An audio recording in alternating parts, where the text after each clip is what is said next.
Olá, pessoal! Aqui é a professora Fabiana e nós vamos fazer agora uma revisão de matemática básica.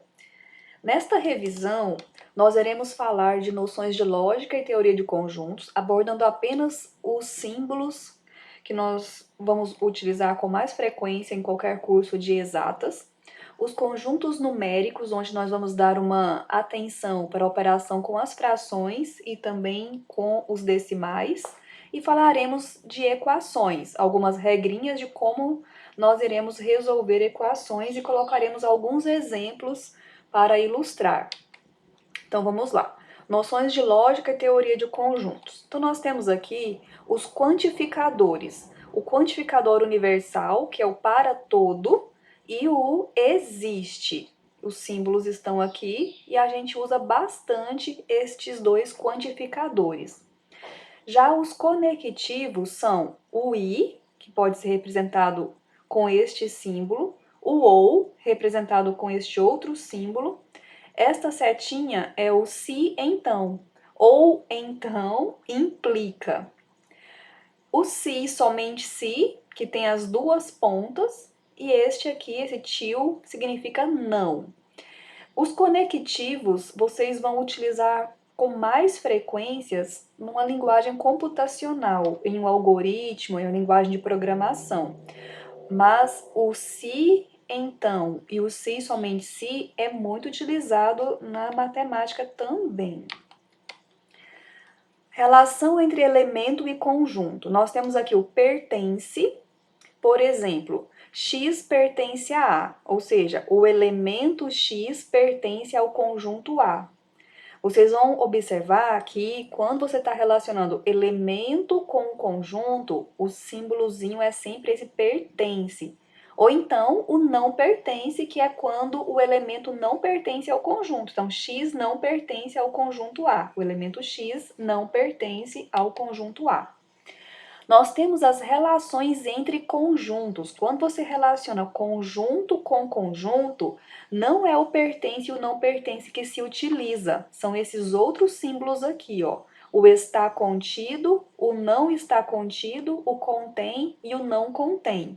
Vamos ver um exemplo para cada um? Então, olha só. A está contido em B.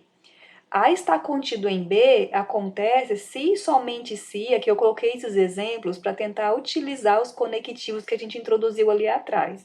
Então, se e somente se, e os quantificadores também, ó, para todo x pertencendo a A, isso implica que x pertence a B.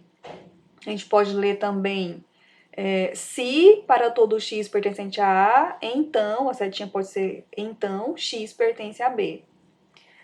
O não está contido. A não está contido em B, se e somente se.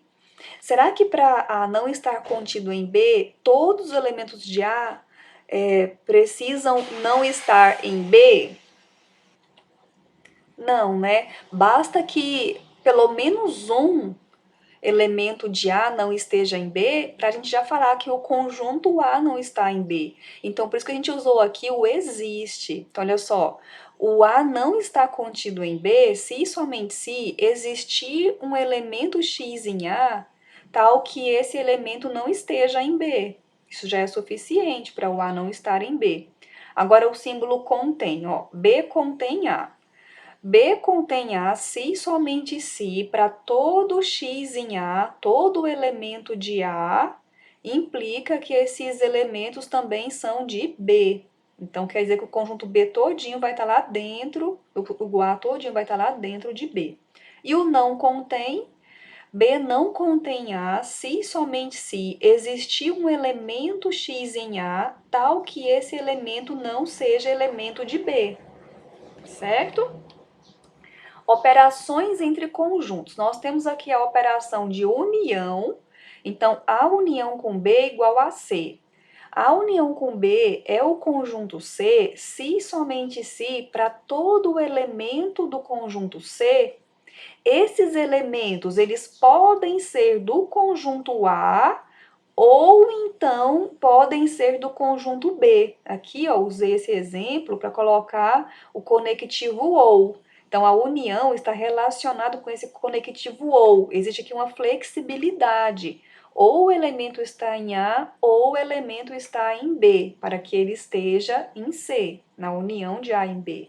Agora, a intersecção já é mais rigorosa, olha só. A intersecção com B é igual a D. É o conjunto D se e somente se. Para todos os elementos de D, esses elementos precisam ser de A e também precisam ser de B. Então, a intersecção, os elementos precisam estar nos dois conjuntos ao mesmo tempo, certo? Bom, vamos falar um pouquinho dos conjuntos numéricos. Então, olha só, nós temos o conjunto dos números naturais, que são os elementos 0, 1, 2, 3 e assim por diante, são números positivos que têm a noção, que dá a intuição de contagem. Esse conjunto, na verdade, quando ele surgiu lá em tempos remotos, o número 0 não pertencia a ele. Na verdade, o número 0 ele surgiu após os números negativos, porque não é tão natural falar em uma quantidade nula, já que esses conjuntos surgiram nesse contexto de representar quantidades, certo? Mas aí com a configuração, com a formalização, né, da matemática, o zero está aqui no conjunto dos números naturais, exceto em algumas teorias mais avançadas da matemática, como a análise real, o conjunto dos naturais começa realmente no número 1, certo? O conjunto dos números inteiros vai ter aqui a parte negativa, que corresponde aos opostos dos números naturais, ó. Então, um positivo, um negativo, dois positivo, dois negativo e assim por diante, e também aqui o zero. Na adição e subtração dos números inteiros, que já são aqui números com sinais, eu coloquei aqui uma regrinha bem básica, que é o seguinte: se você vai somar ou subtrair, se os sinais dos números são iguais, você vai somar essas quantidades e vai manter o sinal. Então, por exemplo, mais 2 mais 7 é mais 9. Se fosse menos 2 menos 7, ficaria menos 9. A gente vai manter o sinal. E se os números tiverem sinais diferentes, então você vai subtrair o maior número do menor, esquecendo os sinais, e o resultado vai ter sinal do maior número. Então, por exemplo, menos 5 mais 3 ficou 5 menos 3, deu 2, e o sinal é menos 2.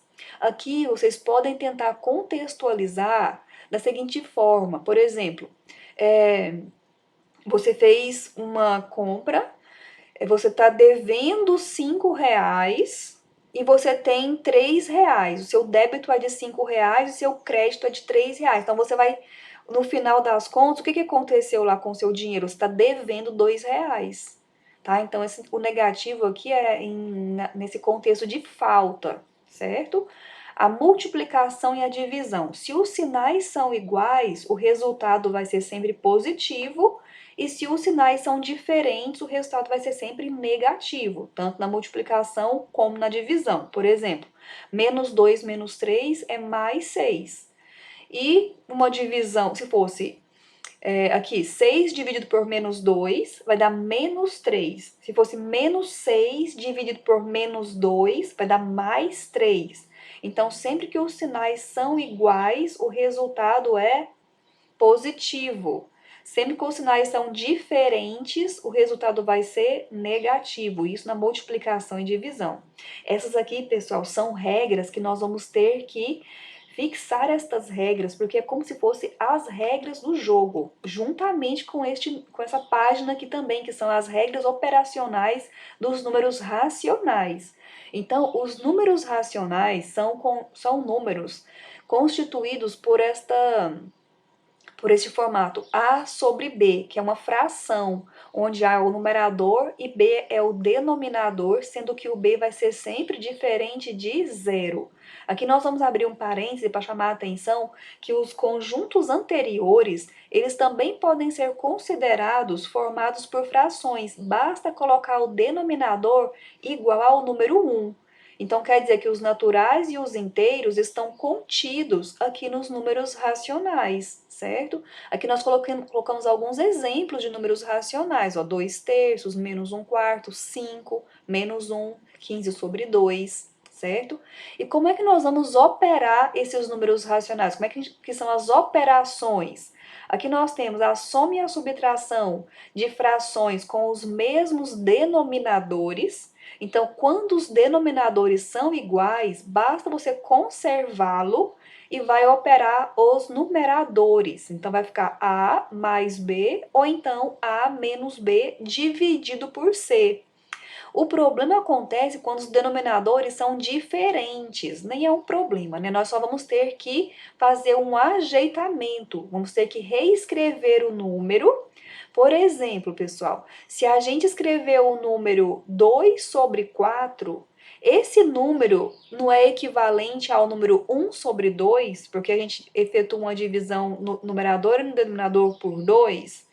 Então, quer dizer que um único número ele pode ser escrito de várias formas diferentes. Aqui, por exemplo, o número 5 é 5 sobre 1, que também é 10 sobre 2, e várias outras formas de representar o número 5. Então, como é que eu posso representar a fração A sobre B de uma maneira que ela tenha um outro denominador? Então, aqui nós escrevemos a fração A sobre B da forma AD sobre BD. Por que eu escolhi colocar esse D aqui? Porque D é exatamente o denominador da segunda fração. E agora nós vamos reescrever a segunda fração utilizando o B, que é o denominador da primeira fração. Então, olha só, a fração C sobre D ficou escrita como sendo BC sobre BD. E assim, agora, as frações têm o mesmo denominador, que nós vamos conservá-lo e nós podemos agora somar ou subtrair os numeradores. Este método aqui, ele é simplificado ou escrito de uma outra forma, que é o método do mínimo múltiplo comum, que ele é executado da seguinte maneira. A gente observa, por que pode acontecer? Pode acontecer desse B e D ser um múltiplo do outro. Por exemplo, se aqui for 2 e aqui for 4. Então, quando você efetuar essa multiplicação do BD, vai dar um 8. Então, vai ficar uma fração de denominador 8, não está errado, mas vai ser uma fração no final que ela vai poder ser simplificada. Este método aqui abaixo, ele é um recurso, é uma alternativa para esse método de cima, para já escolher um denominador que seja o menor de todos, que vai dar certo para as duas frações. Então, por exemplo, se aqui fosse um 2 e um 4, se eu escolhesse 4, 4 já estava bom para ser utilizado para as duas frações, né? Então, olha só, esse M, que é o mínimo múltiplo comum entre B e D, vai ser escolhido como denominador, e o cálculo aqui no numerador será mínimo múltiplo comum dividido por B vezes A. Então, nós colocamos aqui todo o contexto para todo mundo relembrar, né? E ninguém esquecer, quem já sabe não esquecer. Então, mínimo múltiplo comum dividido por D vezes C, que é o segundo número, tá certo? Daqui a pouquinho vamos fazer um exemplo para a gente visualizar tudo isso. Agora, olha só, próximo exemplo, próxima propriedade é a multiplicação das frações AB vezes CD. Nós vamos multiplicar os numeradores e os denominadores. Aqui nós colocamos esse parênteses na multiplicação, mas também você pode escrever dessa forma, ó, sem o parêntese. A sobre B vezes C sobre D. A não ser que a segunda fração tenha um sinal negativo, aí esse parêntese vai ser obrigatório, tá ok? E a última propriedade é da divisão. Então, AB dividido por CD é AB vezes a inversa da segunda fração. Então, ficou o D em cima, ó. E agora que já é uma multiplicação, você vai multiplicar numeradores e denominadores. E aqui são as regras operacionais dos racionais que nós vamos utilizar intensamente aí em qualquer disciplina que você for fazer na área de exatas. Veja aqui alguns exemplos, então, ó. Adição de duas frações com os mesmos denominadores. Nós vamos conservar o numerador e somou os numeradores. Aqui, novamente, nós temos mesmos denominadores, mas agora é a primeira fração menos a segunda fração. Então, conservou o denominador e em cima ficou 2 menos 5. Aqui em cima, você vai ter que lembrar das regrinhas dos números inteiros. Sinais diferentes, subtrai e coloca o sinal do maior número. Agora, divisão, aqui é possível dividir, né? Vai ficar 1. Só que menos com mais, menos. Ou seja, lá nos inteiros, divisão com sinais diferentes, o resultado é negativo. Aqui a gente não efetua a divisão do 7 por 3, porque daqui a pouco nós vamos falar dos números decimais, tá bem? Próximo exemplo. Aqui ó, nós já temos um exemplo com denominadores diferentes. Nós vamos fazer aqui com os dois métodos para vocês verem a diferença, tá? Então, aqui no primeiro método, nós vamos multiplicar o 3 por 2 e o 2 também, porque se você multiplicar o numerador por um número, você também tem que multiplicar o denominador. Por quê? Porque 2 sobre 2 é 1 e você está, na verdade, multiplicando a fração pelo número 1, então você não está alterando a fração, certo? E já a fração 5 sobre 2 foi multiplicada por 3 em cima e embaixo, numerador e denominador. E com isso, você tem novas frações com denominador igual a 6. Então, você vai conservar esse 6 e vai somar os numeradores. 4 mais 15, 19 sobre 6. Tá certo? Então, está aqui a fração. Olha só como que ficaria com o método do mínimo múltiplo comum. O mínimo múltiplo comum entre 3 e 2, que é 6. Aí fica 6 dividido por 3, 2 vezes 2. Ó, 6 dividido por 3 vezes 2. Então, ficou 2 vezes 2, que deu 4.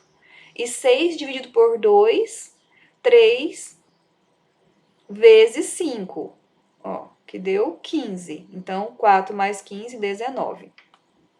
Aqui você pode até ser levado a pensar que o método de cima é mais rápido, porém, se aqui os denominadores fossem múltiplos um do outro, a técnica do mínimo múltiplo comum vai já te fornecer uma fração menor, irredutível, do que o método de cima. Às vezes pode até acontecer da fração que sobra aqui poder ser simplificada, não tem problema nenhum. Mas com o método de cima ela seria maior ainda, tá?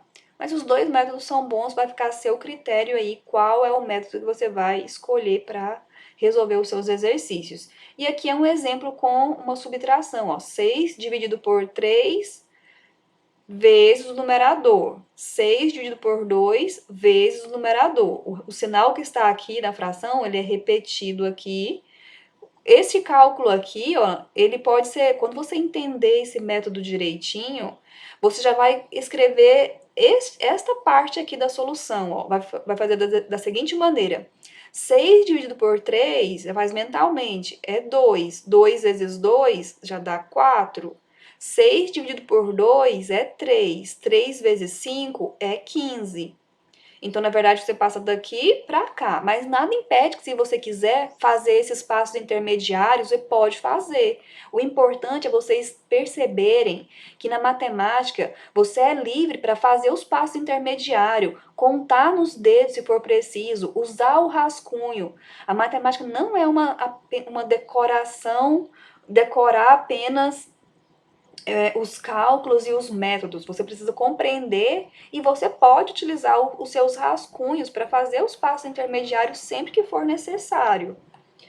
Bom, vamos mais exemplos. Olha só, 2 sobre 3 vezes 5 sobre 7. Então, multiplicação, multiplicou os numeradores e multiplicou os denominadores.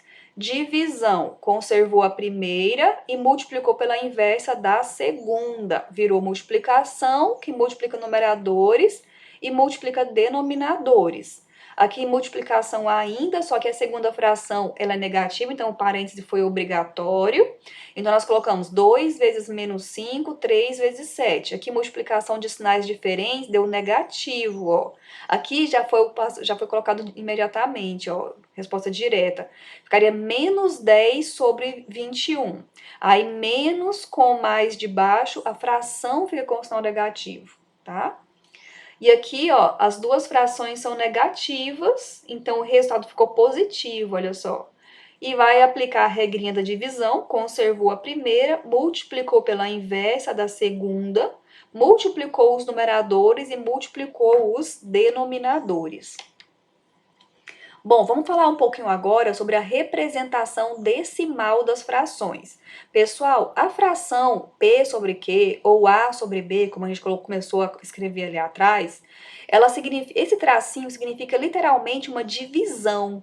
Então, você está dividindo o P por Q, pelo número Q. Essa divisão, ela pode ser de dois tipos. Ela pode ser resultar em um número exato, como, por exemplo, 15 dividido por 3 deu 5.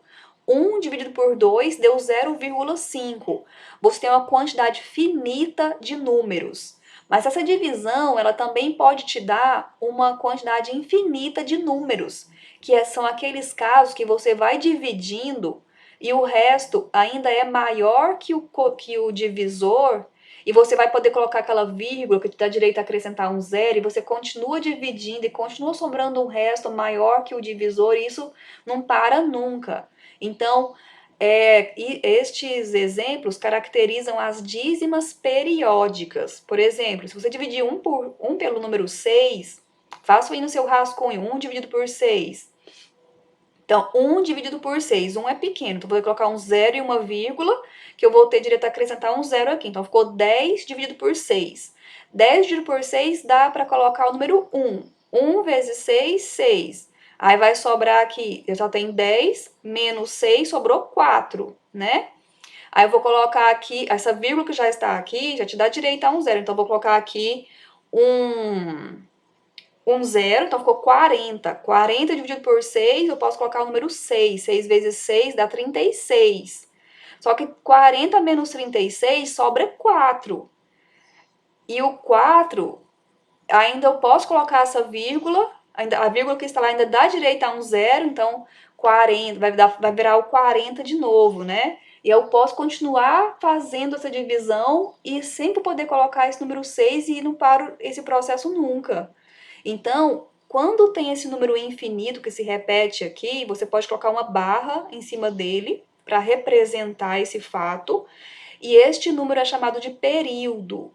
Pode acontecer de um número que é chamado decimal infinito ou dízima periódica ter um período com mais de um algarismo, que é esse segundo exemplo aqui, ó. O período é o 6 e o 5. Então, aqui o período com mais de um número, certo? Mas ainda é uma dízima periódica. Bom, como é a representação fracionária de um número decimal exato? Vamos fazer agora o processo inverso. A gente está com os decimais e queremos encontrar as frações.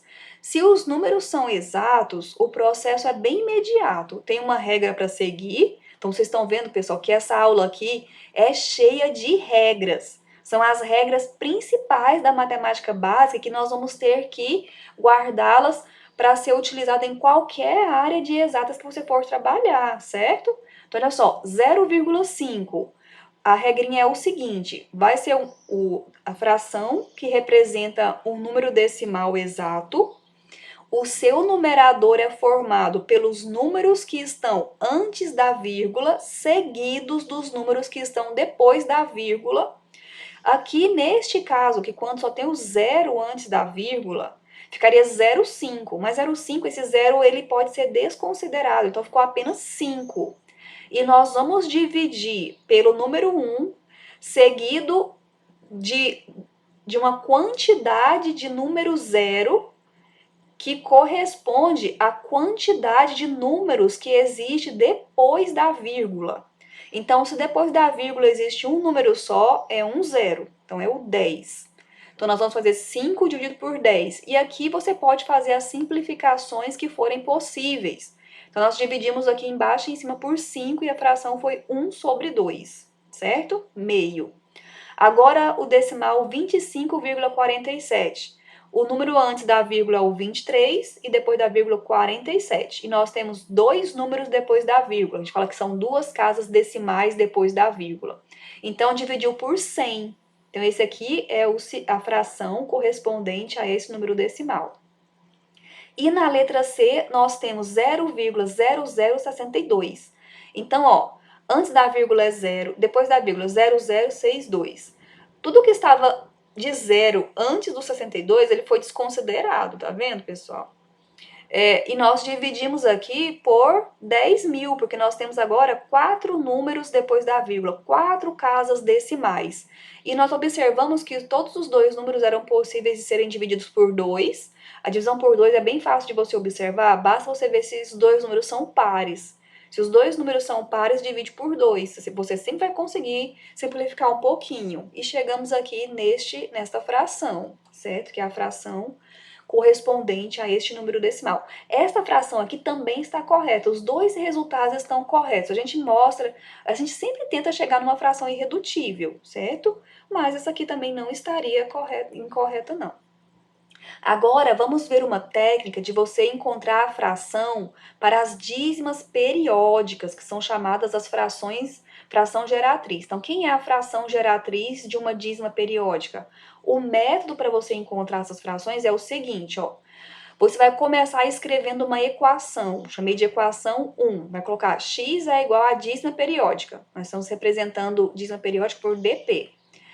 A segunda equação vai ser obtida multiplicando a equação 1 por uma potência de 10. Potência de 10 são 10, 100, 1000, 10.000. Correspondente, necessária para que a vírgula do número decimal fique imediatamente antes do primeiro número do período.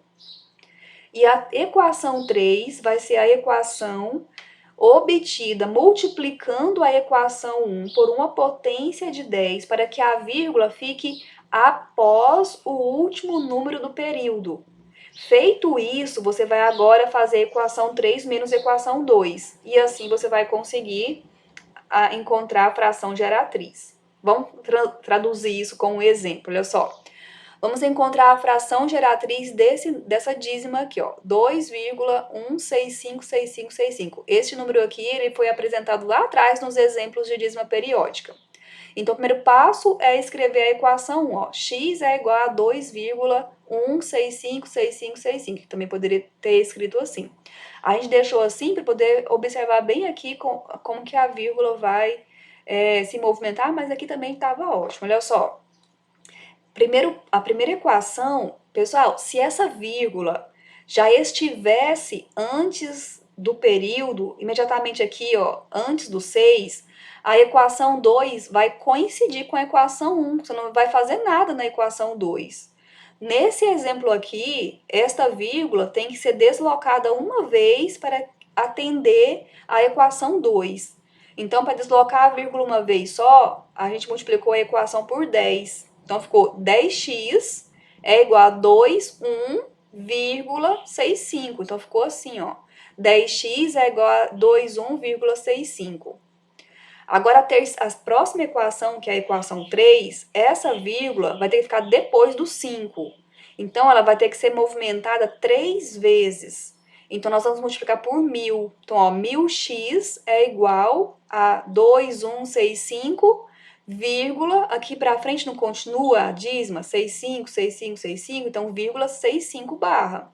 Por isso que eu escrevi esta parte aqui, para a gente perceber que quando a vírgula para aqui no 65, ainda tem um monte de 65 para frente, infinitos, né? Então, colocamos aqui o 65 barra novamente.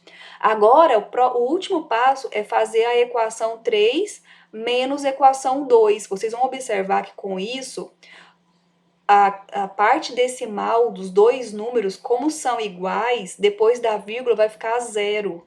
Então, nós vamos ter, ó, 1.000x menos 10x no primeiro membro da equação, que é igual a 2.165,65 barra menos 21,65 barra.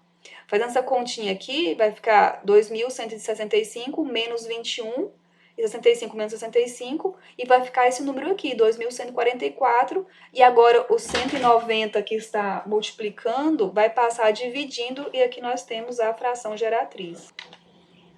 Ok, então vamos seguir. Agora, pessoal, nós vamos falar de um outro conjunto, que é o conjunto dos números irracionais. Observem aqui uma coisa, ó. Quando nós fizemos a divisão do numerador pelo denominador da fração, Nós tivemos dois tipos de números, né? Os decimais finitos e os infinitos, que obedecem à propriedade de terem um conjunto de números, um ou mais, que se repete infinitamente, que é o período. Agora, existem números decimais infinitos que não obedecem essa propriedade de ter um período de repetição. Esse grupo de números é chamado, esse conjunto de números vai ser chamado de números irracionais. Então, olha só alguns exemplos aqui, ó. O número π, a raiz de 2, a raiz de 3, a raiz de 5, a raiz de 7, todos vão ser irracionais. Esse número e, que é o número de Euler também, e tem uma infinidade.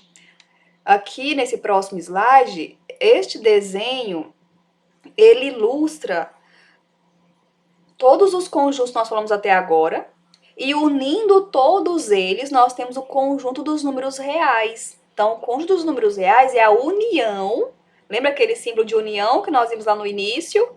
Unir, por exemplo, se eu falar assim, x pertence a R. Como R é a união desses conjuntos, então quer dizer que o x vai estar em algum desses conjuntos, não necessariamente em todos, porque se eu pegar um número inteiro, por exemplo, ele não está nos naturais.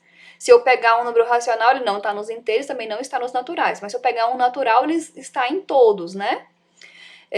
Observe nessa figura aqui, gente, que o conjunto, a parte que foi destinada para representar os números irracionais é bem grande em relação aos demais, e é isso mesmo que acontece, viu? Os números irracionais, ele está em grande quantidade lá no conjunto dos reais, e quando você une aí todos esses números, você vai completar a reta, que é chamada de a reta numérica, chamada de reta real também, né? Esse desenho e esta reta foi tirada deste material, o slide das aulas de PC do professor Horazi de 2018.2. Bom, pessoal, vamos falar agora sobre equações. Equações é um assunto muito importante também em qualquer área de exatas. No nosso dia a dia, a gente utiliza equações, a gente pode utilizar equações para resolver vários tipos de problemas no nosso cotidiano.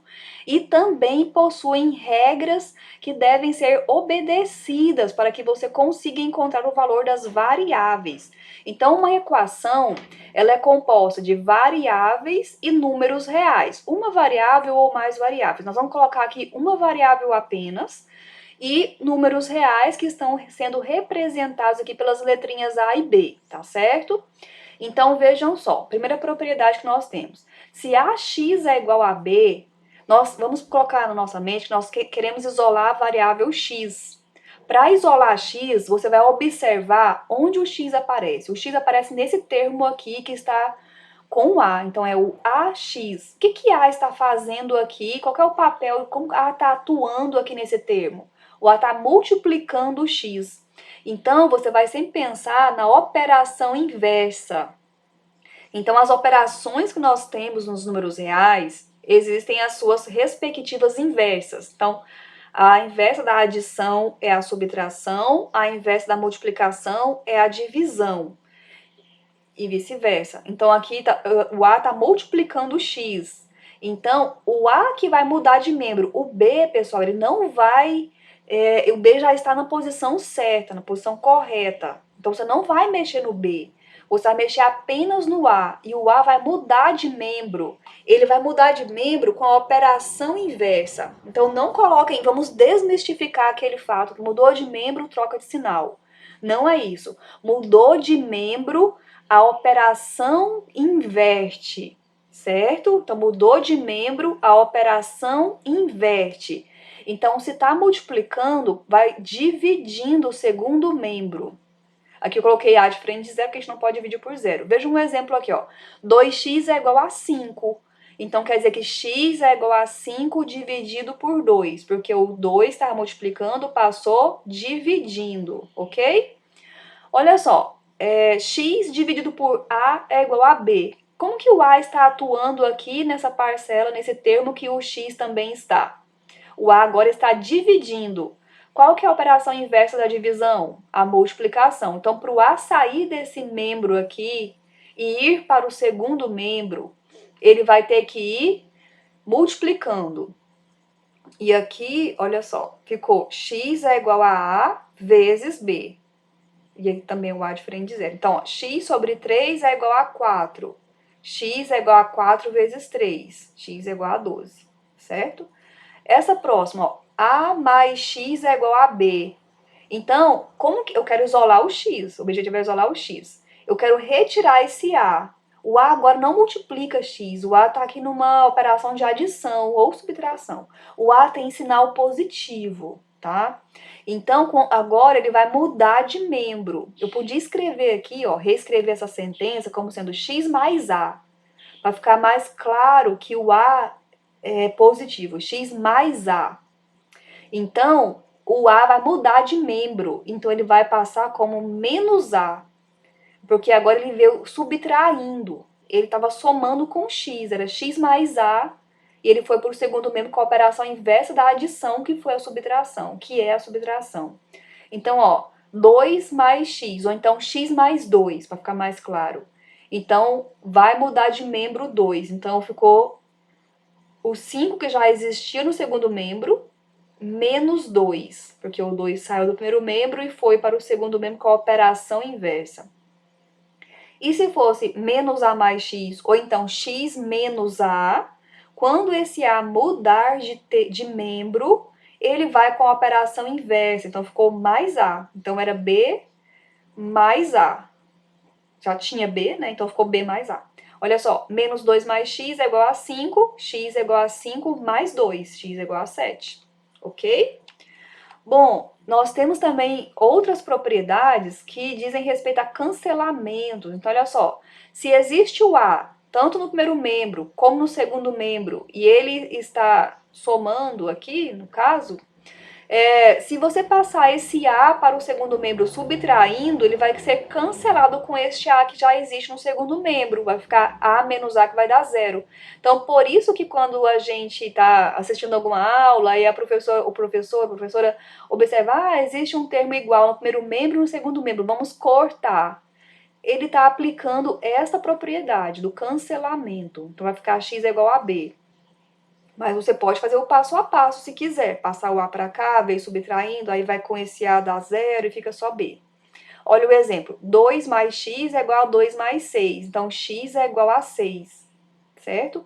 Se os números fossem negativos, da mesma forma, ó, menos A mais x é menos A mais B. Então, x é igual a B.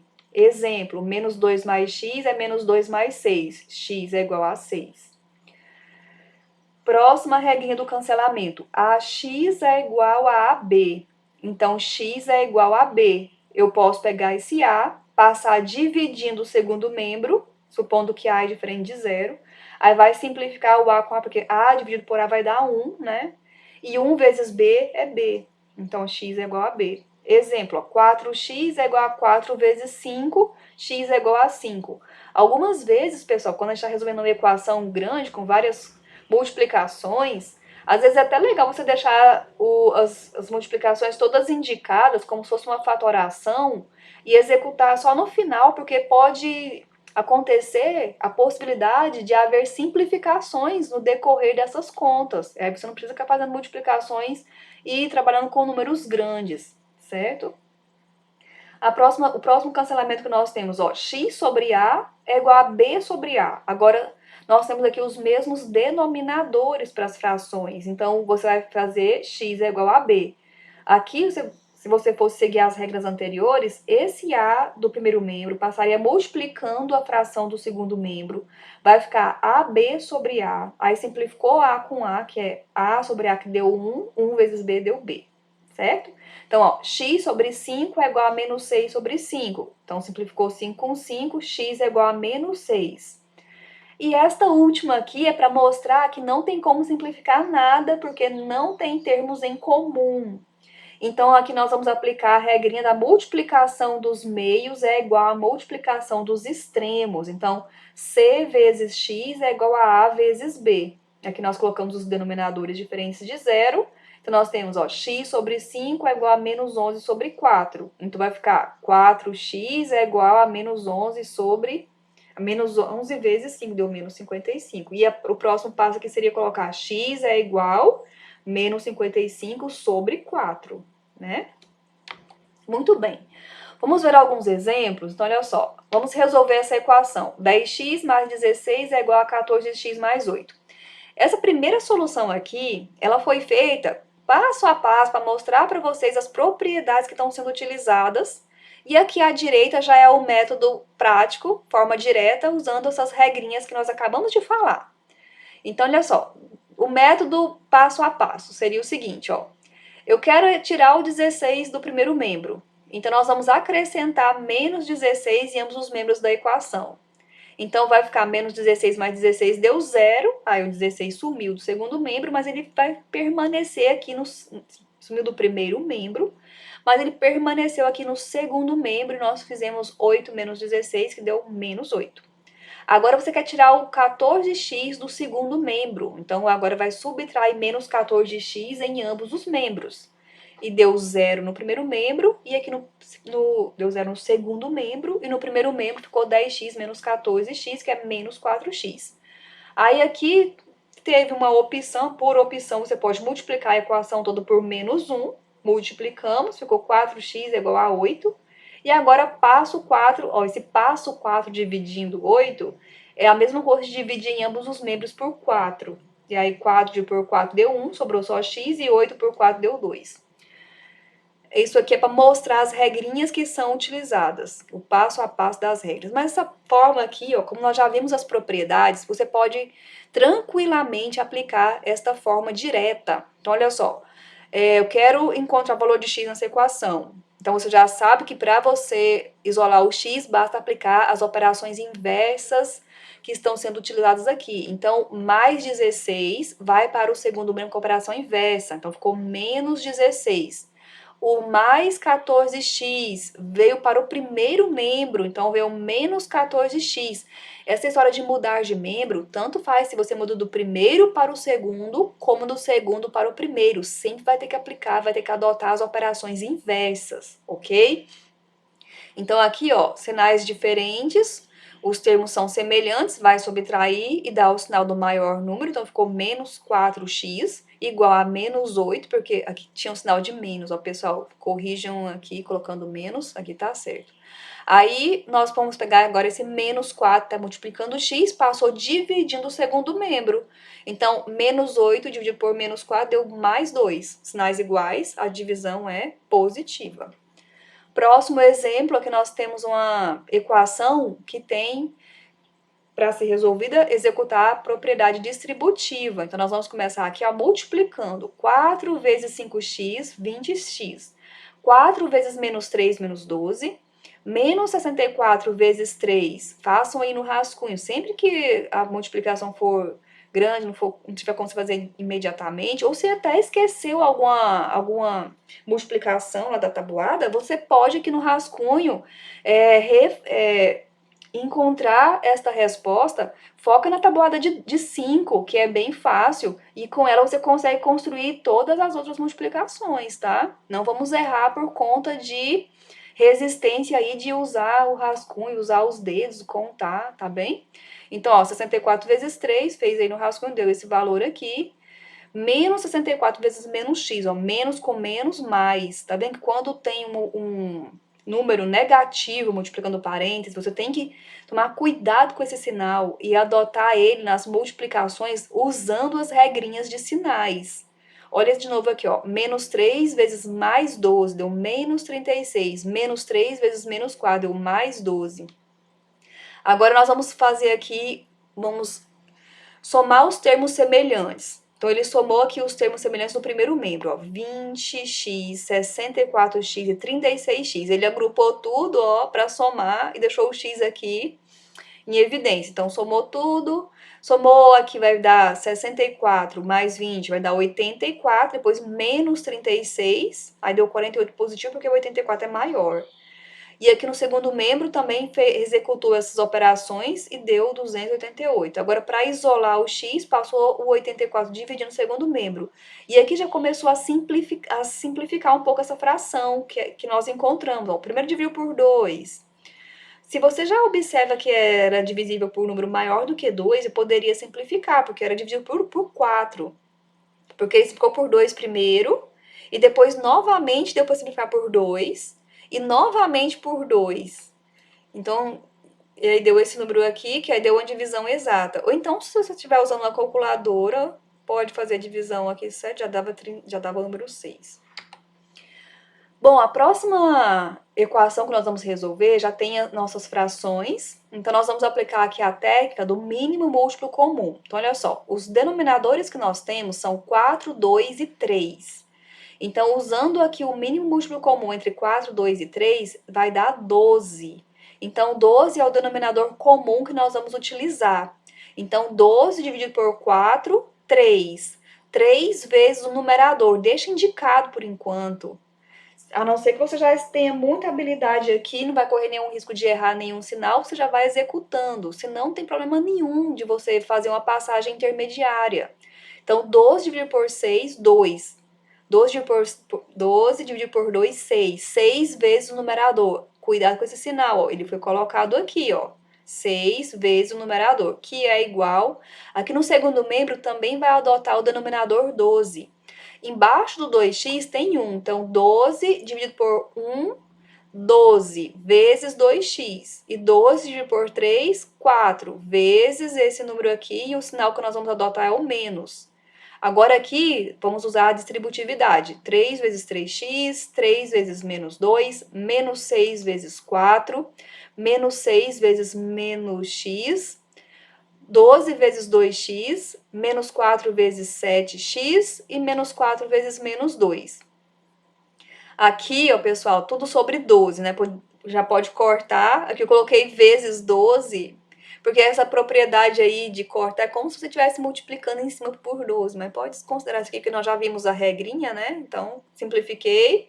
E aí sobrou 9x, aí eu repeti tudo, repeti todos os numeradores. Você já poderia repetir aqui já fazendo alguns cálculos, eu podia ir diminuindo um pouquinho isso aqui, né? Por exemplo, aqui já dava menos 30, já podia escrever isso aqui.